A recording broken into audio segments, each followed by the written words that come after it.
में यही आ रहा है, कुछ फुटेजेस भी आ रही हैं, पूरा अफगानिस्तान रोड पे है और जिस तरह वो सेलिब्रेट कर रहे हैं। हारते पहले भी थे, कोई बात नहीं, हार जीत होती है, बट ऐसे नहीं हारते थे, ये रिजल्ट्स नहीं आते थे, ये परफॉर्मेंस नहीं होती थी। गुर्दे की कमी है इस पाकिस्तान टीम में, गुर्दे की कमी।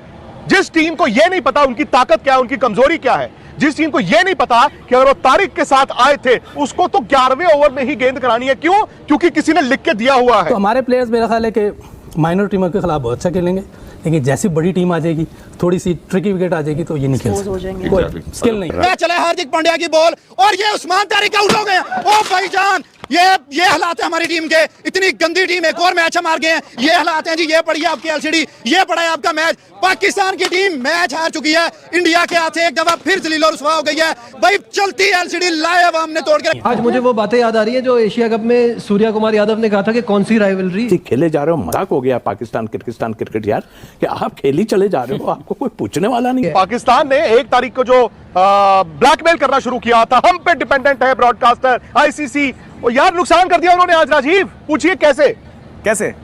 अरे ब्रॉडकास्टर कह रहे हैं ये टीम तो पूरे 20 ओवर नहीं खेली। अरे 2 ओवर कम खेले यार, वो उतनी कम एडवर्टाइजमेंट चली है ना। अब ब्रॉडकास्टर को देखना होगा, ये पाकिस्तान की टीम तो पूरे 20 ओवर भी नहीं खेलती। बाबर आजम की वो जो सीखा ही नहीं हुआ उसने स्वीप मारना, तो माइंड क्या काम करेगा वहाँ? जब स्किल ही नहीं है आपके पास तो स्वीप कहाँ से मारेगा? ईशान किशन ने स्किल इंप्रूव की है ना, कैसे मार रहा था आप? बिल्कुल इस विकेट पे इस स्ट्राइक रेट से खेलना बहुत बड़ी इनिंग है। मेरे अंदर इस टाइम ना ताकत है, ना हिम्मत है, ना मोटिवेशन है।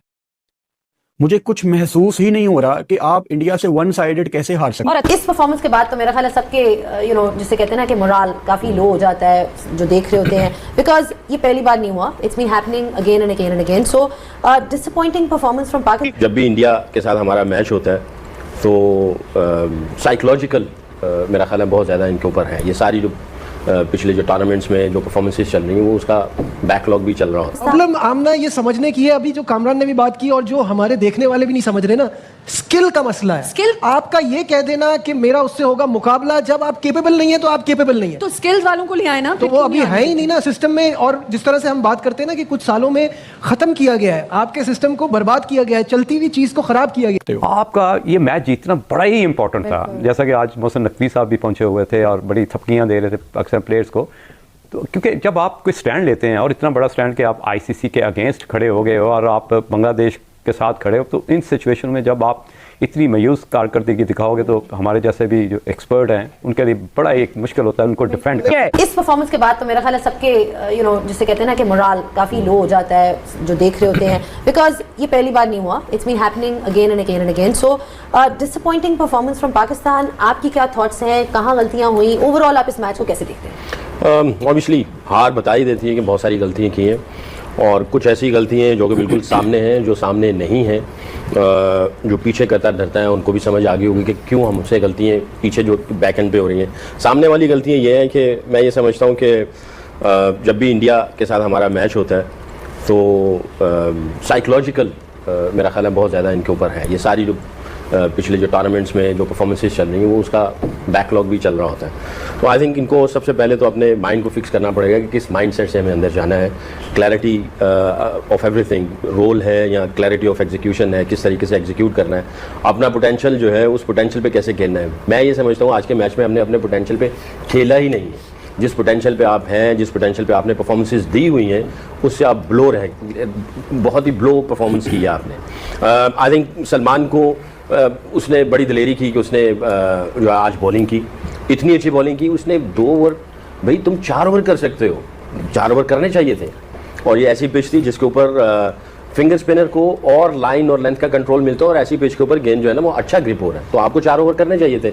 और मैं गिला करूंगा स्पोर्ट्स स्टाफ से भी, अगर कोई बॉलिंग कोच था या हेड कोच था उसको पीछे से इंडिकेशन रिमाइंडर कॉल्स चलते हैं। रिमाइंडर क्या कोच का प्लान था कुछ समझ नहीं आया, कोई आइडिया नहीं हुआ क्या कोच ने प्लान दिया हुआ था।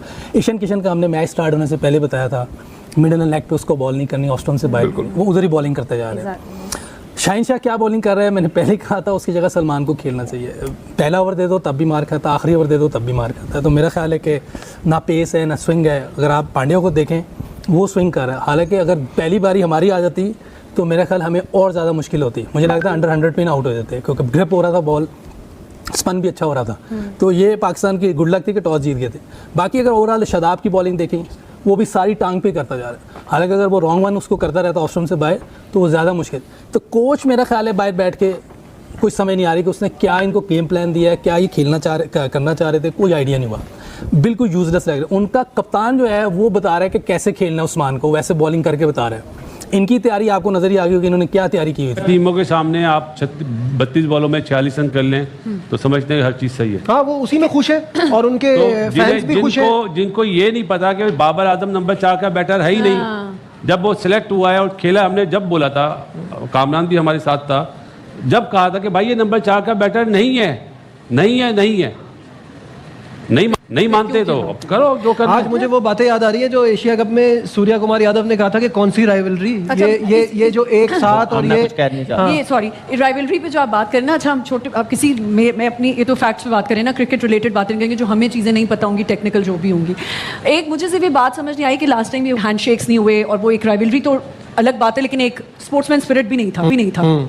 अगर मेरे से कोई हाथ ना मिलाए मैं तो फिर उसे कहूँ कि मैं तो इसे घर तक पहुंचा के आऊंगी, ये तो घर तक भी नहीं पहुंचा के आते। तो एक और संडे और एक इंडिया के हाथों एक और हार। वो एक कहावत है ना कि बंदा मुर्गियां पाल ले, बंदा बदखे पाल ले, खरगोश पाल ले, तीतर पाल ले, लेकिन उम्मीद ना पाले। और इस टीम से तो कम से कम बिल्कुल ना बंदा उम्मीद पाले। जो टीम अपना पुराना तर्ज अमल छोड़ ही नहीं रही। मैं पिछले 3 दिन से ये चीख रहा हूं, चिल्ला रहा हूं कि बाबर आजम को बिठा के फखर जमान को या ख्वाजा नाफे को मौका दीजिए और शाहीन को बिठा के नसीम शाह को मौका दीजिए। ये दोनों बाबे, वैसे पाकिस्तान की जब भी मॉडर्न क्रिकेट हिस्ट्री लिखी जाएगी तो 2021 में इस पाकिस्तान की ग्रीन शर्ट से जो लोगों की मोहब्बत स्टार्ट हुई थी वो इन्हीं दोनों की वजह से स्टार्ट हुई थी। और आज पाकिस्तान के क्रिकेट फैंस इस टीम का साथ छोड़ रहे हैं, सपोर्ट छोड़ रहे हैं, नाराज हैं। और इन दोनों ने 2021 में इस टीम से कौम को जोड़ा था और आज कौम को मुतनफर भी यही दोनों कर रहे हैं। मैं किसी को जिम्मेदार करार नहीं देता। मैं साहबजादा को पहले ओवर में आउट होने पे जिम्मेदार करार नहीं देता। मैं साइम अयूब को जिम्मेदार करार नहीं देता। मैं किसी को जिम्मेदार करार नहीं देता। मैं इब्रार को स्कोर पड़ा उसको भी जिम्मेदार करार नहीं देता। मैं शाहीन अफरीदी और बाबर आजम को इस हार का जिम्मेदार करार देता हूं। भाई साहब, आप पिछले 10 साल से बाबर आजम और तकरीबन 7 साल से शाहीन अफरीदी पाकिस्तान की टीम में खेल रहे हैं। एक मैच आप इंडिया से वर्ल्ड कप का जीते हो और एक आपने एशिया कप का इंडिया से मैच जीता। ये वही सिमिलर कहानी है जो न्यूयॉर्क में हुई थी। 120 पे उनको आउट करने के बाद यही लोग थे जिन्होंने ये शो किया कि इनको गेम अवेयरनेस नहीं है। आपका ये मैच जीतना बड़ा ही इंपॉर्टेंट था। जैसा कि आज मोहसिन नकवी साहब भी पहुंचे हुए थे और बड़ी थपकियां दे रहे थे अक्सर प्लेयर्स को। तो क्योंकि जब आप कोई स्टैंड लेते हैं और इतना बड़ा स्टैंड कि आप आईसीसी के अगेंस्ट खड़े हो गए हो और आप बांग्लादेश के साथ खड़े हो, तो इन सिचुएशन में जब आप इतनी मायूस कारकर्दगी दिखाओगे तो हमारे जैसे भी जो एक्सपर्ट हैं उनके लिए बड़ा एक मुश्किल होता है उनको डिफेंड करना। बात ये है कि मोहसिन नकवी साहब तो थपकियां ही दे सकते हैं ना। देखिए उनका जो काम था उन्होंने तो A+ किया। उन्होंने आईसीसी के सामने स्टैंड लिया, उन्होंने बांग्लादेश को उसका हक दिलाया, उन्होंने इंडिया को उसकी नानी याद दिलाई, छठी का दूध याद कराया। लेकिन अब देखिए मैच ग्राउंड में जाके तो मोहसिन नकवी ने नहीं खेल। प्रॉब्लम आमना ये समझने की है, अभी जो कामरान ने भी बात की और जो हमारे देखने वाले भी नहीं समझ रहे ना, स्किल का मसला है। स्किल आपका ये कह देना कि मेरा उससे होगा मुकाबला, जब आप केपेबल नहीं है तो आप केपेबल नहीं है। तो स्किल्स वालों को ले आए ना, तो वो अभी है ही नहीं ना सिस्टम में। और जिस तरह से हम बात करते हैं ना कि कुछ सालों में खत्म किया गया है, आपके सिस्टम को बर्बाद किया गया है, चलती हुई चीज को खराब किया गया है। पहले तो ऐसा नहीं था, हम हारते पहले भी थे, कोई बात नहीं, हारते हार जीत होती है, बट ऐसे नहीं हारते थे, ये रिजल्ट्स नहीं आते थे, ये परफॉर्मेंस नहीं होती थी। भाई मैं आप दोनों से एक सवाल करना चाहती हूँ, क्या ये अपनी फिटनेस पे काम करते हैं ये स्पोर्ट्समैन जो ये सारे हमारे प्लेयर्स बिल्कुल करते होंगे, ऐसे खेल जैसे और प्लेयर्स करते हैं। देखिए फिटनेस सिर्फ खाली फिटनेस ट्रेनिंग करने से नहीं आती, क्रिकेट खेलने से भी आती है, ग्राउंड में टाइम स्पेंड करने से आती है, आप लंबी क्रिकेट खेल के आती है, फिर आप मेंटली भी स्ट्रांग होते हैं, फिटनेस लेवल भी बेहतर होता है। फिर आप उसके ऑफ सीजन में आप क्या करते हैं, ऑफ सीजन में हमारे सारे लीगों में चले जाते हैं, हमारी डोमेस्टिक क्रिकेट नहीं खेल रहे। जय हिंद दोस्तों। तो दोस्तों पाकिस्तान की इस हार से जितने हिंदुस्तानी नहीं खुश हैं उससे ज़्यादा अफगानिस्तान खुश है। मतलब पाकिस्तान में जश्न का माहौल बन चुका है और पाकिस्तानियों में रोने का माहौल। मतलब कि पाकिस्तानी इस बात से रो रहे हैं कि ये अफगानिस्तान कैसे इतना खुश हो रहा है। दरअसल आपको बता दें कि इन्होंने इतनी ज़्यादा इसकी फेक हाइप क्रिएट कर रखी थी, मतलब इस मैच की, कि इनका शौक था कि हमें बदला लेना है।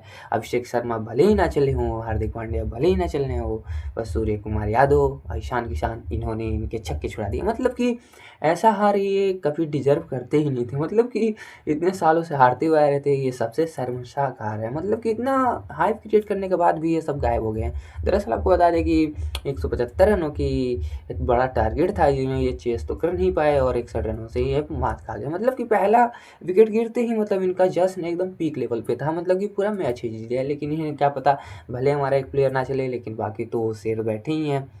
और इनकी ज़्यादा बातों में, मतलब इनके फेंकने के स्टाइल में इतने फेंक रहे थे, इतने सोशल मीडिया पे फेंक रहे थे, इनकी चुप्पी बंद हो गई और इनकी फील्डिंग सेट हो चुकी है। मतलब कि ये कहीं मुंह दिखाने लायक नहीं है। तनवीर अहमद आके रो रहा है कि मतलब कि इनके पास बॉलर हैं। और जैसे कि इससे पहले हमने उस्मान तारिक का बॉलिंग स्टाइल में प्लेयरों को खिलाया था, मतलब कि हमारी टीम के प्लेयरों ने खिलाया था और बखूबी इनके मुँह पे काली पोत दी गई है। मतलब कि बहुत सारे यूट्यूबर थे जो पाकिस्तान मीडिया के जो इंडिया को जलील कर रहे थे। मतलब इनके प्लेयर आके लाइव पे धमकियाँ दे रहे थे कि भाई कि तुम सब हैंडशेक नहीं करेंगे, इतने साल पुरानों का बदला था, मतलब कि इतने साल पुरानों का बदला हम लेंगे, मतलब तुम्हारे हैंडशेक का बदला लेंगे, जो एशिया कप था तुमने किया था, चैंपियंस ट्रॉफी में जो किया था उसका बदला लेंगे। क्या ले लिया तुमने भाई? मतलब कि इनका रोना धोना तो चालू होगा ना। और ज़्यादातर इनको फेक हाई भी क्रिएट करनी है। मैं भाई तुम परफॉर्मेंस सुधार लो ना अपनी, तब ना आके बातें करना। और वीडियो अच्छी लगे तो वीडियो को लाइक शेयर सब्सक्राइब जरूर करें। जय हिंद दोस्तों।